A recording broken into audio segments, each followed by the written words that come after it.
যখন কোনো বান্দা সূরা ফাতিহার একটা করে আয়াত বলে আলহামদুলিল্লাহি রাব্বিল আলামিন, সঙ্গে সঙ্গে আল্লাহ জবাব দিয়ে বলেন হামিদানি আবদি, বান্দা তুই আমার প্রশংসা করলি।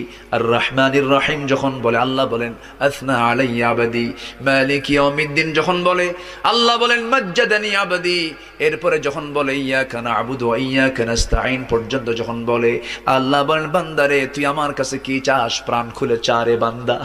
ইহদিনাস সিরাতাল মুস্তাকিম থেকে শুরু করে নিয়া ওয়ালাদ-দাল্লিন পর্যন্ত যখন বান্দা বলে তখন আল্লাহ বলেন বান্দা নামাজের মধ্যে এমন প্রেমের খেলা খেললি বান্দা, তুই যা চাইলি সব আমি আল্লাহ কবুল করলাম। ওই বান্দা যখন রুকুতে যায় আল্লাহ তখন অস্থির হন।